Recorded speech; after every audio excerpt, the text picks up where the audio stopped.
Parcialmente sí. No diría yo que es desconocida,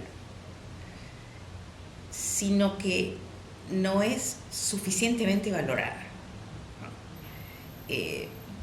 Pienso que la mayor parte de los consumidores de poesía conocen, ¿no es cierto?, los nombres de las poetas del pasado y sobre todo de las actuales, que a partir de los años 80 están muy presentes en la escena literaria.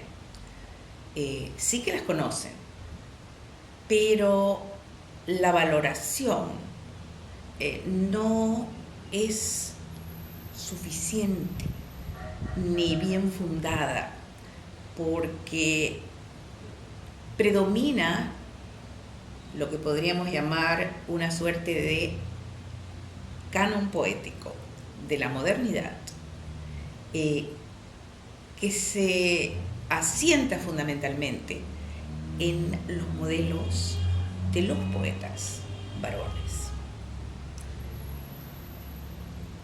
Tenemos ahora una excepción importante, por eso cuando hablo de una valoración insuficiente o a veces un poco sesgada, tengo que decir, pero hay una gran excepción.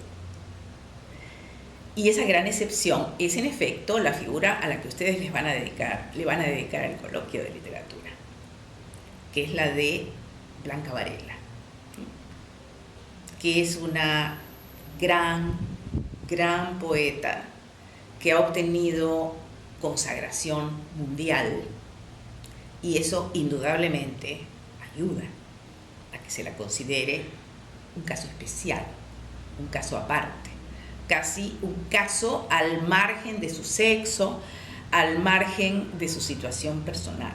Siempre ha sido sumamente valorada.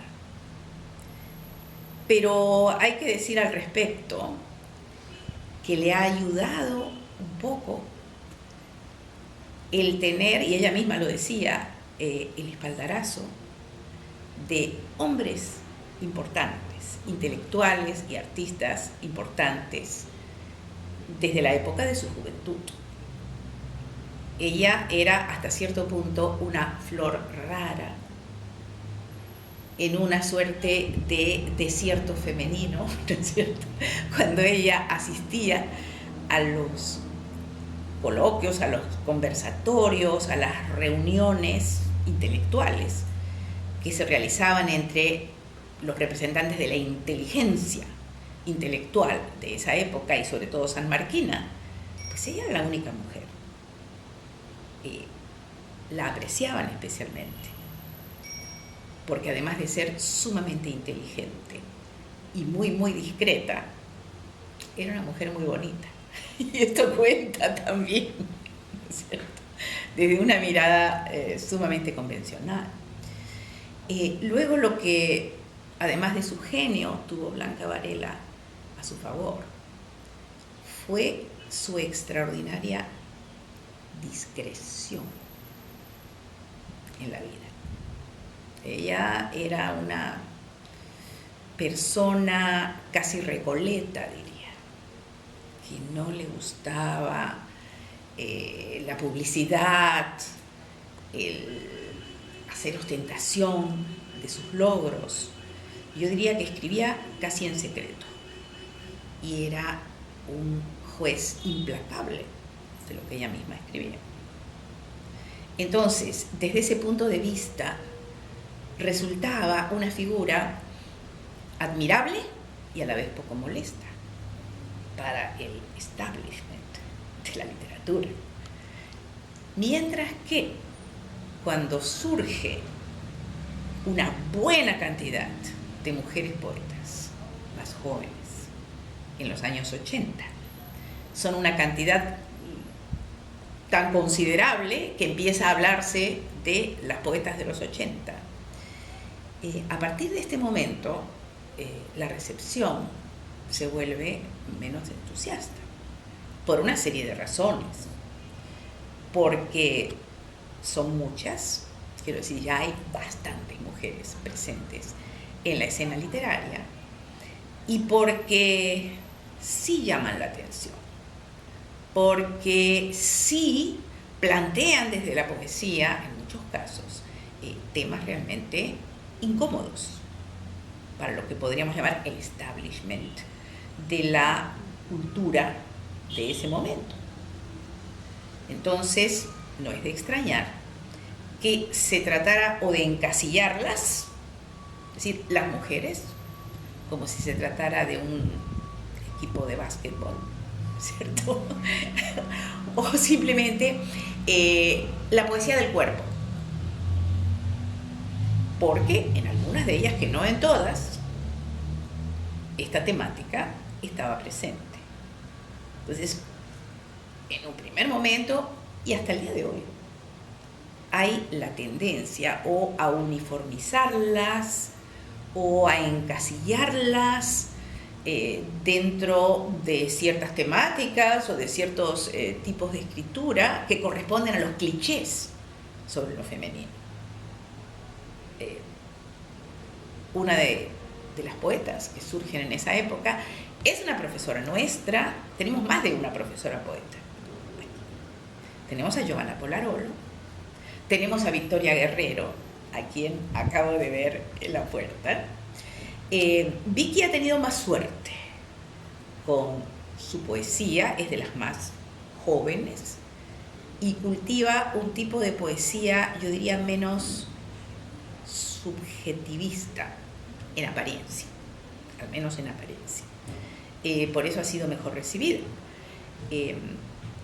A la poesía de Giovanna Polarolo y también a su narrativa se la ha evaluado generalmente a través de una lente muy sesgada, desde el cliché de que las mujeres solo pueden hablar de sí mismas y de sus sentimientos.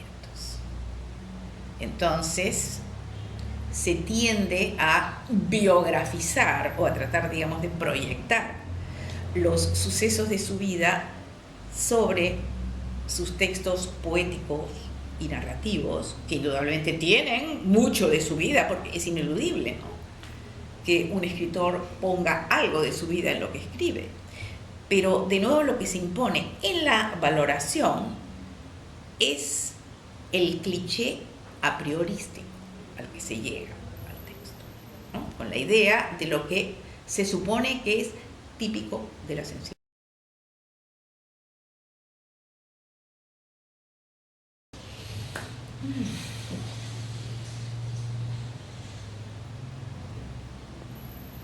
Bueno, no me queda más remedio que decir que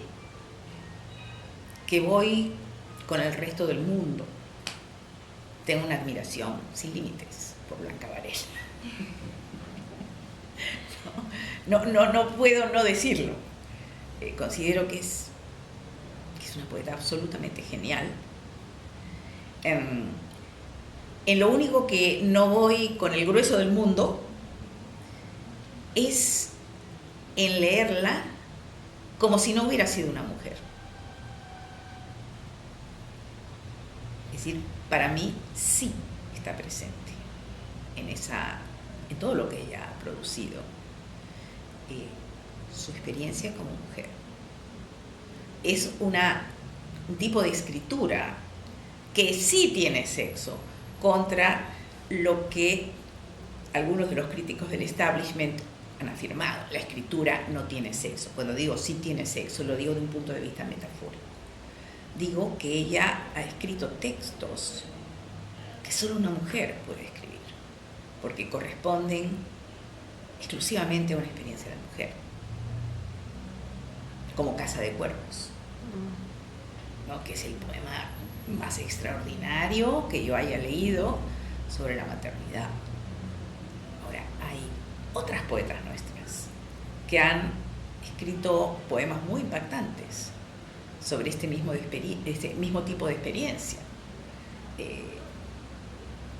como Rocío Silva Santisteban, como la propia Giovanna Polarolo, como el otro referente de la poesía escrita por mujeres, que es Carmen Ollé, que comienza sus noches de adrenalina precisamente con una referencia a su reciente maternidad, en una onda completamente diferente de la de Blanca Varela, pero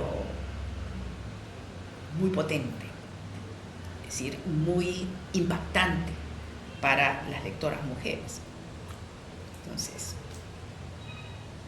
Victoria Guerrero me gusta muchísimo también, en una onda diferente, es una escritura más dura, más difícil, pero también es una escritura de mujer, indudablemente.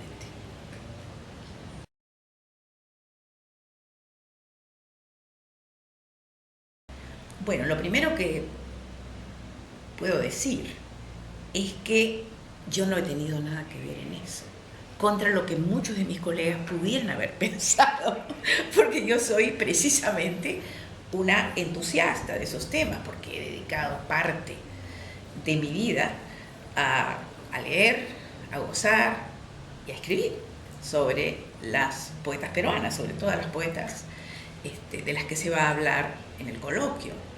Entonces, para mí es una felicidad, sobre todo que se les haya ocurrido a las estudiantes, independientemente de lo que yo pudiera haber dicho al respecto. Me siento hasta cierto punto validada, diría, a posteriori, en aquellos temas que yo considero que son importantes y que no han sido suficientemente atendidos, que han sido generalmente dejados de lado o minimizados o reducidos en su valor o puestos como un tema especial lateral. Esta actitud, por ejemplo, es típica, si ustedes revisan las historias de la literatura que plantean el fenómeno de las mujeres poetas en la primera mitad del siglo XX. Desde Delmira Agustini, la uruguaya Delmira Agustini, que es una de las últimas estribaciones del modernismo, a las tres grandes poetas de América, o poetisas, como se decía en esa época, que son Gabriela Mistral, que obtuvo el premio Nobel, Juana de Ibarburu y Alfonsina Storni. Estas son las poetas. Bueno, de estas poetas, la mayor parte incomprendidas, por lo menos al comienzo, cuando comenzaron a surgir, incomprendida, y en el caso de Alfonsina Storni, incluso vilipendiada, menospreciada, como una vulgar, ¿cierto? Se mezclaban los prejuicios sexistas con prejuicios clasistas.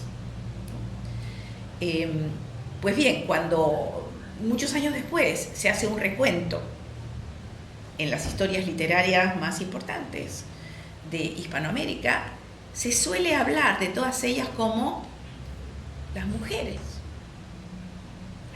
de la época, como que no se las pudiera caracterizar de alguna otra manera, siendo que entre sí son bien diferentes, ¿no? Como que tienen dificultades los críticos, yo creo que hasta el día de hoy,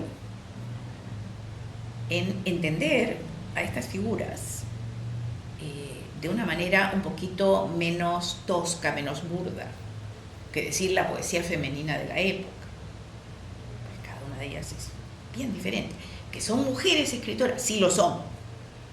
Que es un tipo de poesía que tiene voz de mujer, sí tiene voz de mujer, pero tiene mucho más en común.